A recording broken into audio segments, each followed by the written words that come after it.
Hey everybody, this is Nick Mayhew, three-time gold medalist and three-time world record holder, and you're listening to Power 98.5. Hey, what's up? My name's Grant Kanoki. I'm a singer, songwriter, producer, and artist, and you're listening to Power 98.5.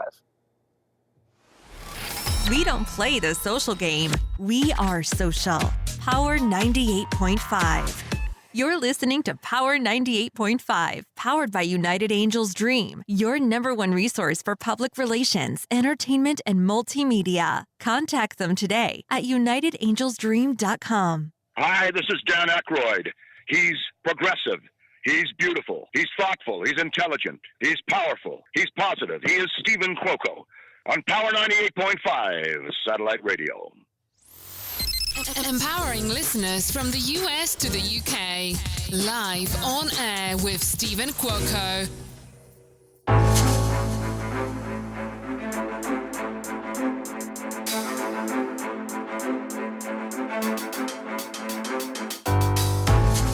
Good morning, good afternoon, and good evening. I am your host, Stephen Cuoco. You are live on air with Stephen Cuoco on Power 98.5 Satellite Radio. We've got a lot to cover today, and I mean a lot. First off, I want to give a big shout out to Wally's over at Resorts World here in Las Vegas, Nevada. I have received a VIP pass and all the bells and whistles, red carpet style, for their first annual Tequila and Mezcal Festival this Saturday, May 14th. Doors open at 6. It's from 6 to 9. You can come and enjoy, I believe there's going to be over 100 selections of tequila. There's going to be, access to more in addition to what they have, such as, Mexican-inspired small bites from Las Vegas restaurants, complimentary entry to Zouk nightclub. All right, I think I'm going to be going out and shaking my booty a little bit that night. 15% off festival tequilas and mezcals at Wally's. 15% off at Misbehave Beauty Bar. I'm definitely taking a stop over there. I believe they're giving free facials or eye masks or so. And if they got some champagne, I'm ready for that as well. $3 off drafts, $2 off appetizers, and $1 bone-in wings at Red Tail. Once again, this year's first annual Tequila and Mezcal Festival, Saturday, May 14th from 6 to 9. All right? Contact Wally's. Call over at Resorts World. I know tickets run between 100 $200 is VIP, but this is going to be well worth it for everything that's included, and you will receive a wristband. So once again, first annual, don't miss out. We've got today, big shout out to Marcos Papadopoulos for setting this up. I'm going to be calling him my brand new friend because he has touched my heart. He's inspired me. I really have a lot of respect for actor Josh Murray. We're going to be talking about Gym Rat, upcoming film, digital age, everything that's happening in his life. Josh is a filmmaker. He's an actor. He's also best known for having played the role of Russel on General Hospital. Josh, welcome to Live on Air with Stephen Cuoco on Power 98.5. Stephen, good afternoon, man. It's great to talk to you. Can I give a little bit of a drop? You shared something very special. You just got back from a honeymoon? I did, yes. Just came back a few weeks ago from Molokai, Hawaii, my first time in Hawaii. And I went to probably the least known island in Hawaii. And how was that? How I roll. How was it? It was everything that I needed to be. Honestly, Stephen, it's been over 2 years since I've taken an actual vacation.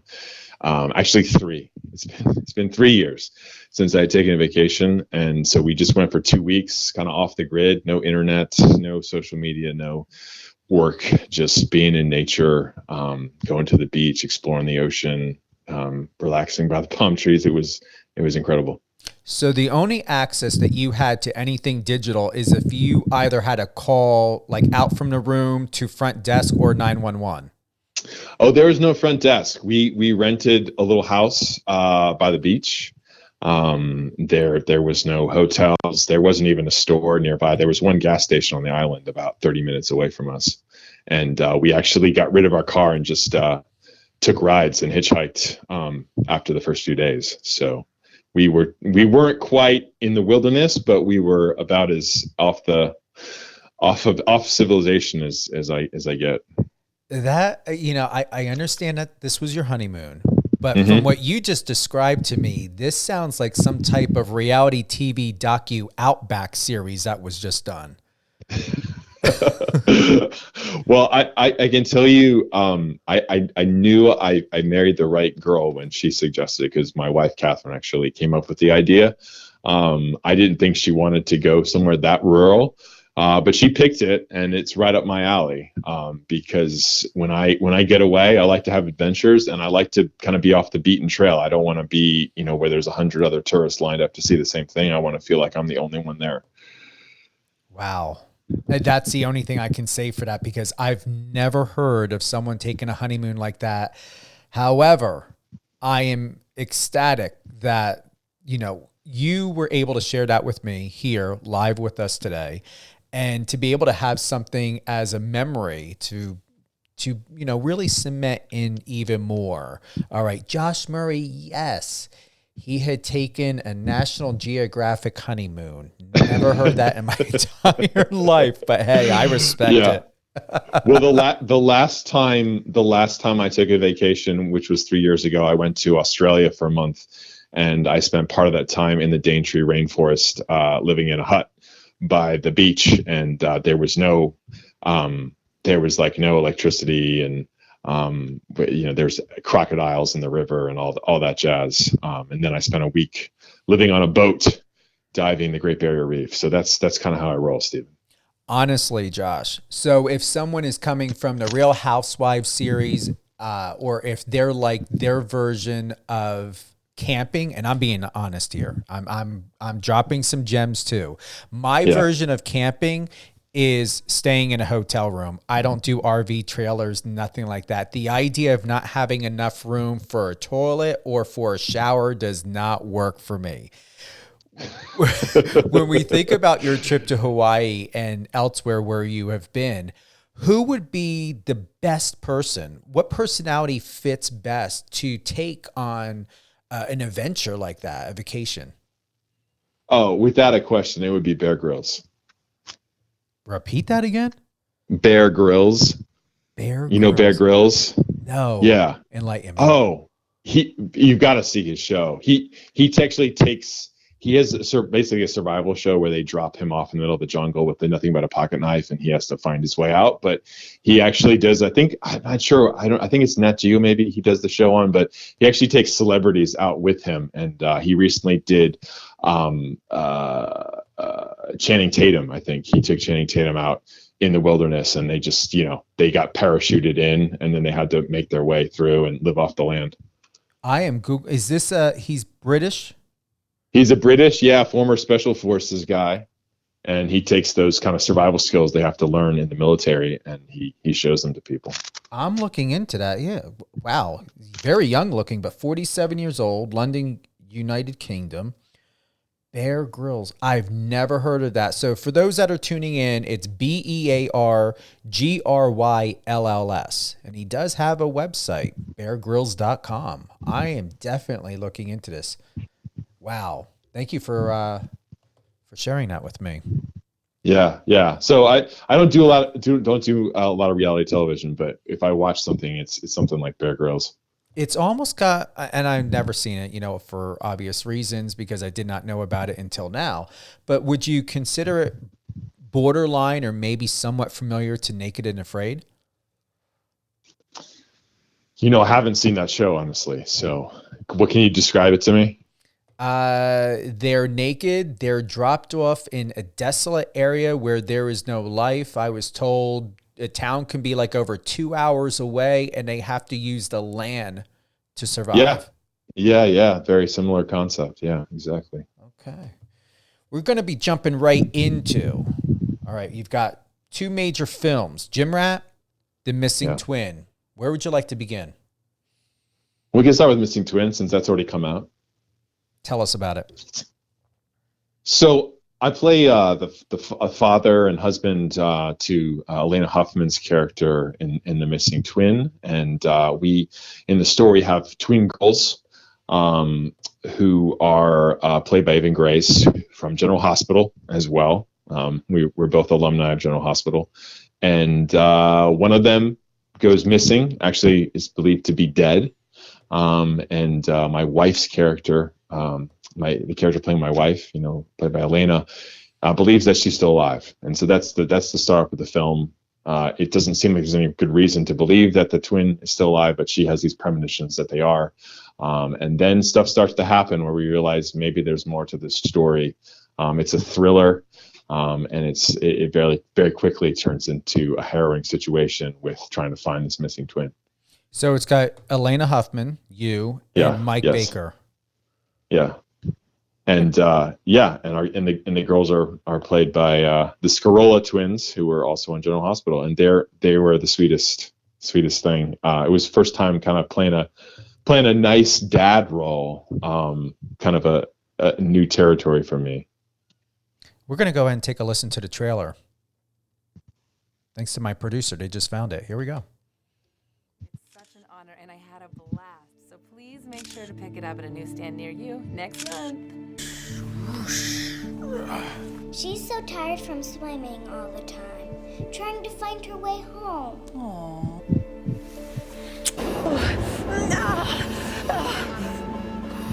One live twin and one stillborn.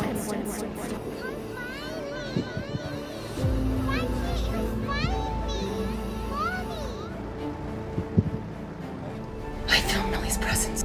5 years. Millie's been gone, and you have a living daughter to take care of. What's your name, dear? I'm here to pick up my daughter, Lily Markham. We don't have a Lily on the register. Where's my daughter? Oh! What in God's name is going on here? Lily! That's intense. I tend to get attracted to this kind of roles, Steven. I mean, that's really intense. I just, watching the trailer, it's, you're getting shot. It's, we're looking at a missing person here. It's considered a thriller, but I think it's more than just a thriller. It's really I would say like a incredible drama.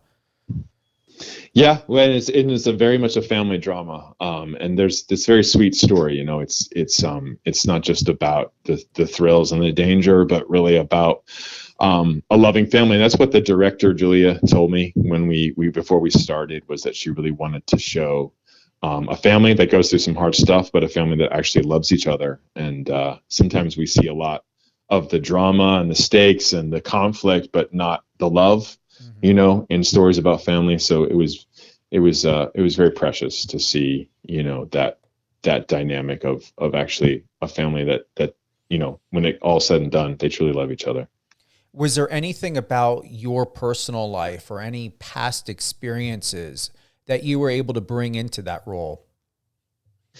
I've not been a dad. And I only got married, some months after we shot the film. So, kind of new territory in terms of the dynamics of that situation. But honestly, everything that I do, Stephen, I draw from my life, in the sense that, I know what it's like to lose. I know what it's like to be heartbroken. I know what it's like to be in danger. There's these underlying human experiences that transcend the reality of the specific circumstances of the story. So I connect with empathizing with what the characters are going through emotionally, even if I haven't lived those specific circumstances. But honestly, I prefer to do films where the circumstances are different than my reality. It's part of the joy of being an actor, is getting to live that imaginary world of putting yourself in someone else's shoes that you haven't walked in before. What's incredible is that there's a huge difference, Josh, between Gym Rat and what we just heard in that trailer of your recent movie. It seems like there was a lot more intensity with Gym Rat, being that it covers addiction. You know, it covers, you know, it's considered a thriller, addiction versus transformation in the bodybuilding world. Yeah. How well do you really relate personally to the role within that? Because that's something, you know, many millions of people can relate to that most people don't talk about. It's really taboo to talk about of what professional bodybuilders and fitness people go through, from identity crisis to body dysmorphia to over 99% have eating disorders, especially when it comes to competitions. What role did you have personally in this, or were you able to find out more like, wow, I never knew that this could happen in the fitness industry? Yeah. Well, you know, my own personal journey, I never got into drugs, thankfully. My personal story with health was that I had really bad health problems, a lot of chronic pain when I was younger. I was always interested in fitness, even as a teenager. But I had to take a step back literally for about a decade from fitness, because I just had to deal with my health problems and had to really become kind of my own expert in walking through all of that. Coming into Gym Rat, I had overcome all of those setbacks and gotten back into fitness, and I was really, you know, into strength training and lifting weights. And there's a number of things that kind of came together that coalesced to form this project. But initially, the thing that really felt like a wonderful full circle for me was that I actually got into acting partly because I had to give up all my hobbies, like working out, because of the pain. And I did acting because it was something that I felt I could do, you know, in the condition that I had. And then to come back and as an actor to play a role of, you know, a guy who's a fitness freak, was just a really cool full circle thing to me. And I like the idea of the body transformation challenge. You know, I put on 20 to 30 pounds of muscle mass over the course of making this film. And I love that opportunity to take on a new skill, to transform myself for a role. But as I got into the film, I really got, you know, more connected to bodybuilding culture, got to spend time with some guys who are really serious with it and learn some of these problems that you're talking about. And yeah, I mean, even in the last couple of years, there's been a huge acceleration, I think, of just guys dropping dead, you know, 30, 40 years old. And even the people who don't, you know, it doesn't become some terminal, you know, crisis for them.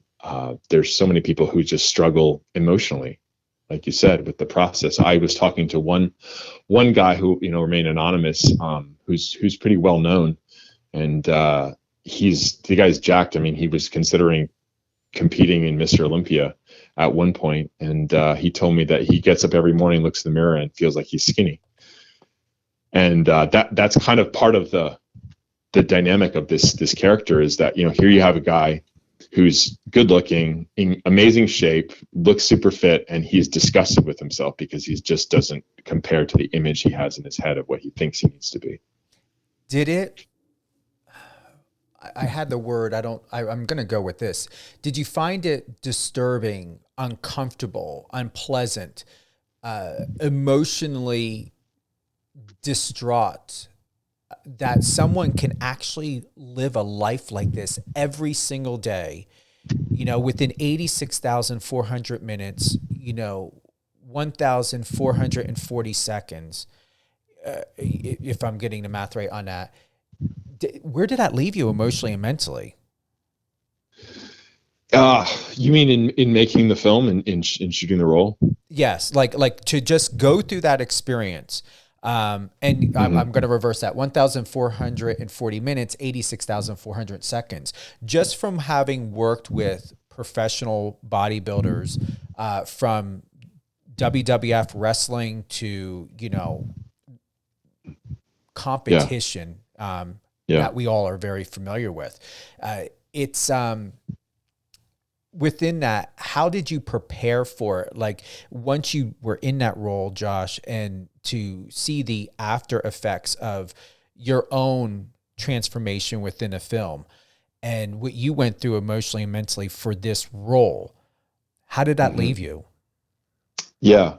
Well, there's so much in that, Stephen. I mean, in terms of the preparation for the role, I did it, the healthy way. I didn't abuse myself in the process, but I definitely chose to suffer. I mean, you have to experience discomfort to grow, and part of that's healthy. It's just a question of balance. And when you get into the extreme and you cross over from discomfort and even, allowing yourself to suffer for growth into just abusing yourself where it becomes destructive, that's the line. But I certainly had to feel a lot of pain in the process to get there, and also just to know, I have a taste. I don't have to be method in the sense of literally living out everything the character experiences, but you have to have a taste of it so that you can build on that with your imagination. But when it came to the actual filming process, I mean, there was multiple things going into it, because not only was it a very demanding role and stretching myself in a new direction, but I was also the producer, so I had all of the stress of producing and keeping a low budget film from going off the rails, on top of playing the lead role, and the amount of pressure and stress I had with putting out fires and juggling so many hats while playing the role, sometimes having to deal with emergencies in between takes even. There was such an emotional stress on me that regardless of my preparation and understanding of the character, just the physiological pressure of making the movie for me was so heavy that I had to experience what the character was going through in terms of just the mental anguish that he's going through just in the making of the process of it. With Jim Rat, you are the manager, producer, and actor. And just to highlight, we've got Josh Murray here. He has over 50 film and TV credits.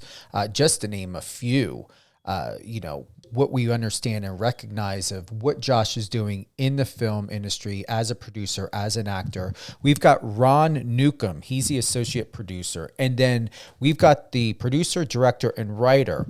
Please help me with his name. Is it Korstian Vandeveer? Yes, Korstian Vandeveer. He goes by Kors for short. And Kors was the guy who had the original idea for the story, and I approached him and said, let's make something together, and he pitched this idea, and I said, this sounds great, and we just developed it from there, and we've been together every step of the way. We're going to take a quick listen to Korstian right now. Hi, I'm Kors Vandeveer, writer, producer, director of Jim Rat. I'm so excited that you are joining us here right now, checking it out, and I'm going to tell you a little bit about it. Jim Rat is a story of a guy who's a bit of a fitness freak. He gets out of prison and he needs a job like most cons do. He gets a job with a maniacal gym owner who's a bit of a bully, starts selling performance-enhancing drugs for him, and things go sideways from there. Really excited about this project and what it says about health and fitness and this selfie-based society of social media and perfect bodies and the things that we're subject to on a daily basis. There's a teaser trailer here. I think you're gonna like it. Then you'll hear from my partner, Josh Murray, who was a producer and the lead actor who did a fantastic job. So check out Jim Rat. Hi, I'm Lonnie. Hi, Lonnie. I am really into bodybuilding. It's my passion. It's my passion. It's my life. I've always looked at anabolics as a necessary evil of expediency. I truly believe that anyone could achieve the muscular development of a Ronnie Coleman naturally if only our lifespan were long enough and we didn't age. So, if you think about it, it's really just a question of efficiency. And if you can see what you want, you can create your reality. Bodybuilding is like anything else. You need a clear yet simple objective and a plan of action steps to execute in order to achieve it. And as long as you can visualize it clearly, you can manifest your destiny. And I am so close to becoming Mr. Olympia. I can taste it. I just need to do it naturally. Where can we find this? So the film does not have distribution yet. We're actually just in editing. We had to take a pause during the pandemic and raise a little bit more funding. last year, and we just finally finished production beginning of this year and are in editing now. So I expect to have post done, later this year, summer, fall period, start showing it to distributors to get, the channels to get it out there to people.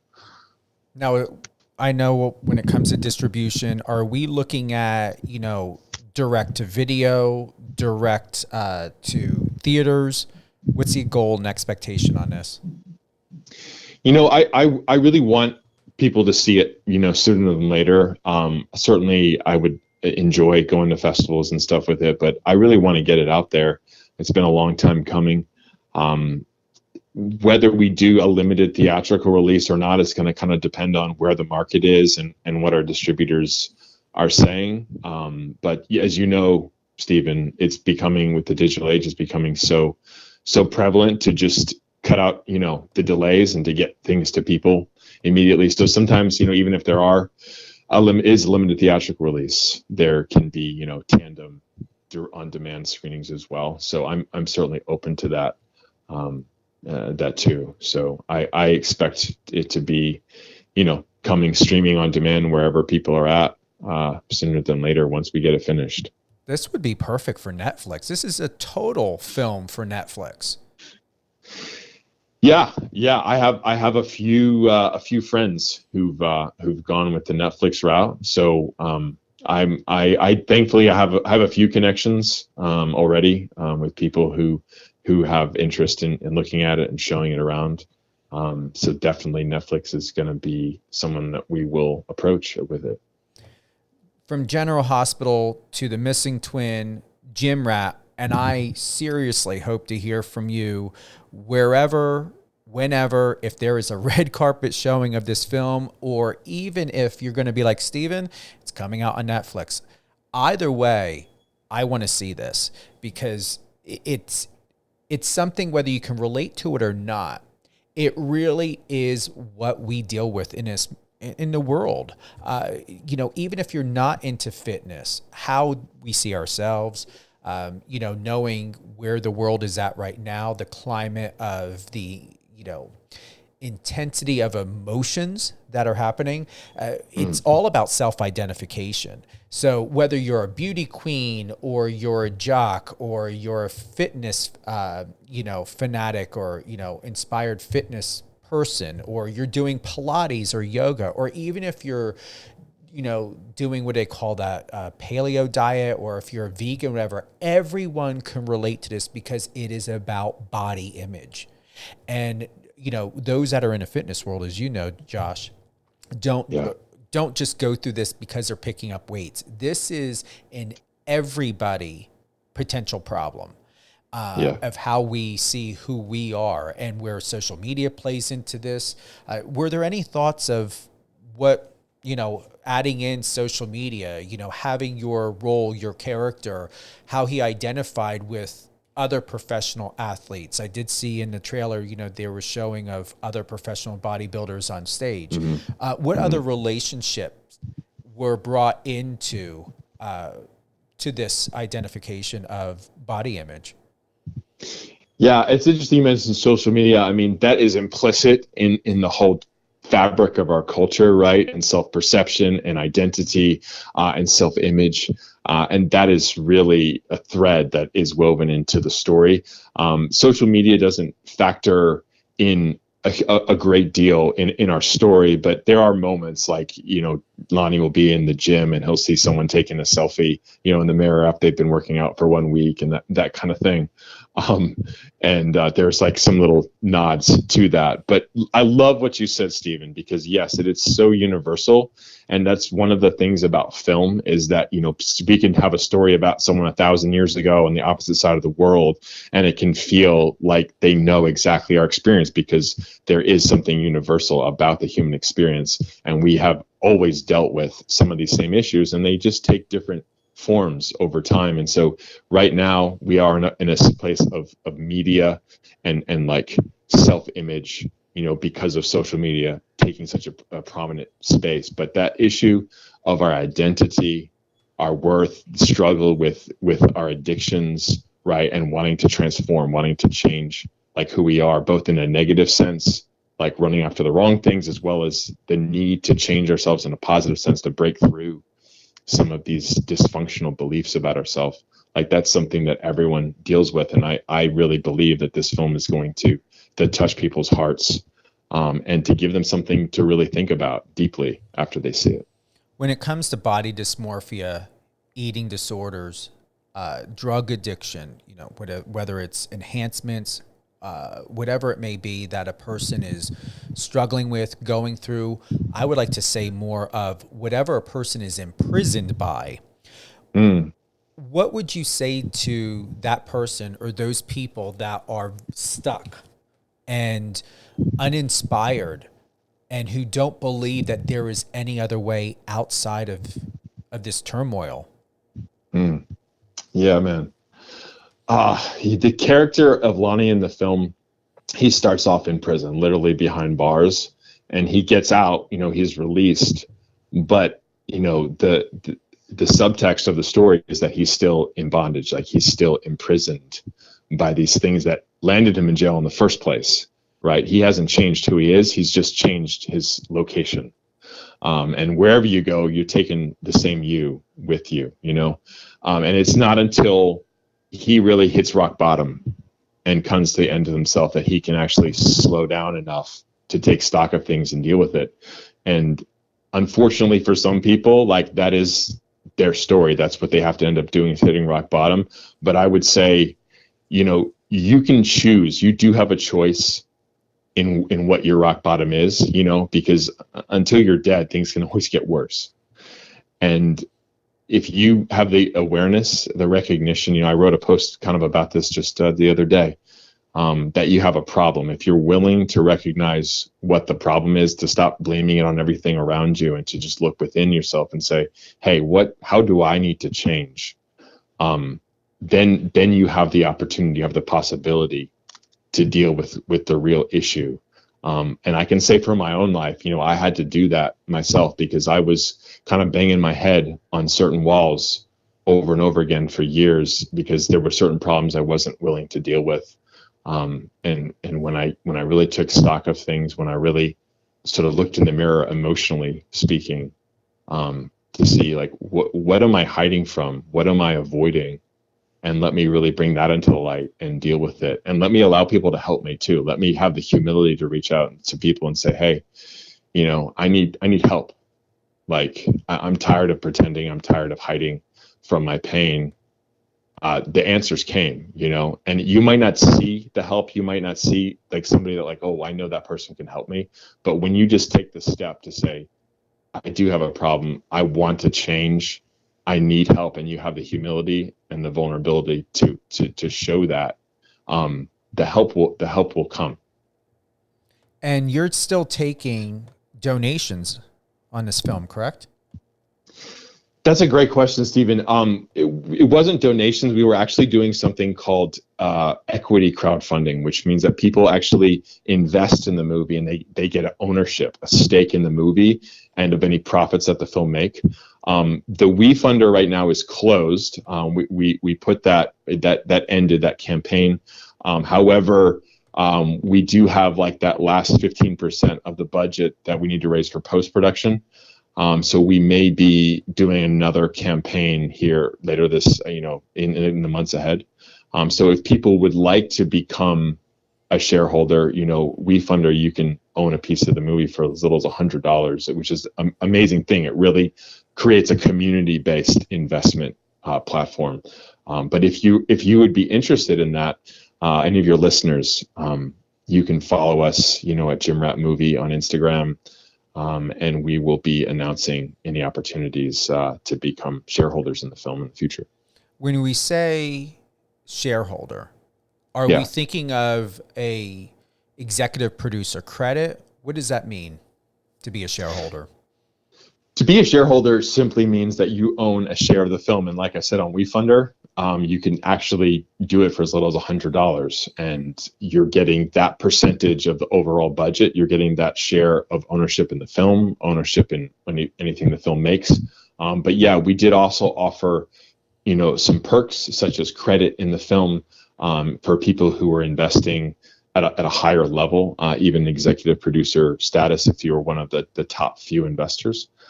So that's the great thing, is that you can kind of come in at any level, whether it is an executive producer or just getting a thank you in the movie. You get both those perks, but also, again, a share means you're a partial owner, and you also own a part of any revenue the film makes. I don't recall if I've ever heard of an opportunity like that before. Have you, Josh? I wasn't aware of it until I started producing this movie, but it only actually happened a few years ago that the SEC created this class of investment where it basically combines equity investing with that old Kickstarter, Indiegogo crowdfunding model, where you're both able to sort of open up to the masses those micro investments and also still get a stake in the project that you're investing in. It's brilliant. I like it. I really, really like it. Yeah. And the amazing thing now is, Stephen, that there's big companies that like you've heard of that are doing what they call community rounds, where, you might, I don't know what companies, for example, but let's say it was, a Coca-Cola, like you could invest $1,000 and have a stake in Coca-Cola and a voice in what they're doing. For example, I'm not saying that company is, but big companies are actually going to these community rounds now, and it creates a way not only for the customer base, to have a stake in the project that they're customers of, but also a voice in the process. Yeah, I did that with the Fanbase app. I did it twice. They were doing crowdfunding, and now I have shares in the company. Yeah. Brilliant. Like I said, love it. It's been said, regarding his definition of success, Josh, your response was, success is about achieving and living out your God-given purpose. Tell us more about that. I think everyone has purpose. I know that everyone has a purpose in life, and it's not what anyone else. Everyone has something that's unique about their life. And so finding success is not like copying someone else. It's not saying, oh, well, that person, everyone thinks is successful, I just need to do what they do. It's about finding what is your purpose, what's your gifting, what's your talent, and what's your unique, special purpose in this world, and living that out. And part of success is really just understanding what that is. Like, and no one else can really tell you what that's going to be. But as you go down the path, you start to discover more and more what your purpose is. And you can try to live out somebody else's purpose and try to, have that charade of performing and trying to look successful.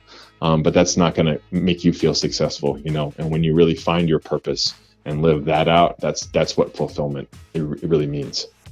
Perfect way to close out today's show. Live on air with Stephen Cuoco on Power 98.5 Satellite Radio with my friend Josh Murray, producer, actor, manager. Josh, who would you like to give a shout out to? Oh, man. I want to give out a shout out to Marcos as well. I love that he connected us, because it's been amazing talking to you, Stephen. I love your heart. I love how you draw stuff out. I love how you like to go deep. And I also want to give a shout out to Chef Rush, who was one of my training partners getting ready for Gym Rat. He's also in the movie, and he is just an amazing, amazing light, and he just came to mind. So shout out to Chef Rush too. Chef Andre Rush. Yes. Mr. He's got the push-up. He knows me, so whenever you have a chat with Mr. Chef Andre, let him know you were on my show. Be like, hey, Stephen Cuoco? Yeah, he knows me. I will. What will be the best go-to of social media of all things great about my good friend, Josh Murray? Oh, definitely hit me up on Instagram at Josh Murray Actor. That's where I hang out most these days, and really kind of share what I'm doing both in the industry as well as just my day-to-day life. And you can see some photos and videos of our amazing trip to Molokai. Josh, thank you again for being with us. Stay with us. We're going to do a closeout. Is there anything else you want to drop or let the listeners know? That's wow. Anything more? I feel like we've covered so many things. But always keep growing, always keep learning. That's the thing that's on my mind right now is I'm just so excited about how much possibility there is in life. I've learned and had the opportunity to have so many experiences, but you are never too old to grow, to learn, to expand. There's so much more to life.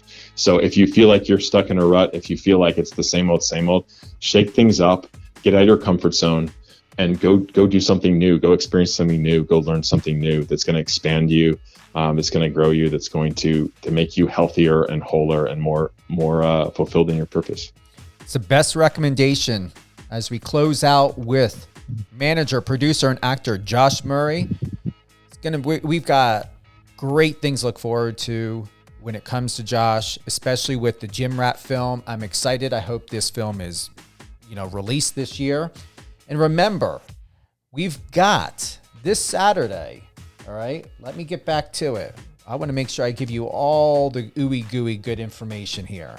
We've got Wally's first annual Tequila and Mezcal Festival, Saturday, May 14th, 2022, between 6 and 9 p.m. over at Resorts World. $100 regular ticket, $200 VIP. Entry at 6. Access to over 100 tequilas and mezcals, Mexican-inspired small bites from Las Vegas restaurants, complimentary entry to Zouk nightclub. I believe that's new. Obviously, it's there. I have not been to Zouk, but I'm definitely going to go. And then we've got 15% off Festival Tequilas, 15% off Misbehave Beauty Bar, and I do believe that they are giving out free eye masks or doing that treatment there for you. $3 off drafts, $2 off appetizers, and $1 bone-in wings at Red Tail.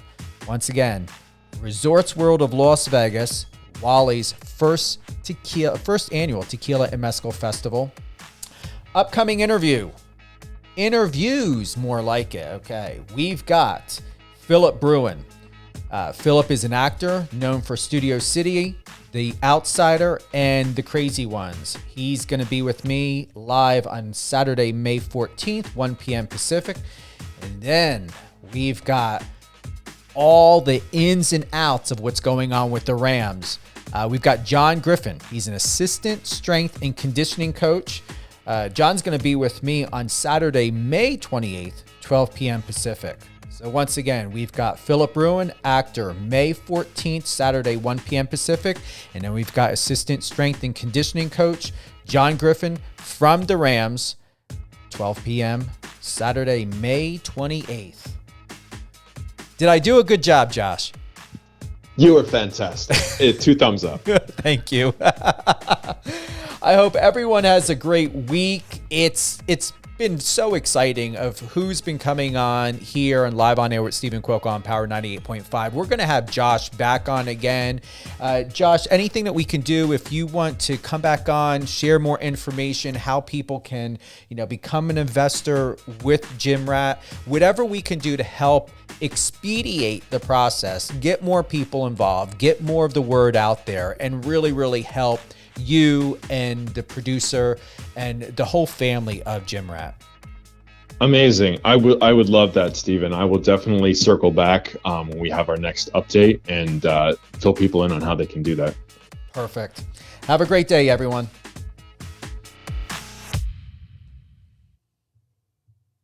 Friend us on your socials and let's connect.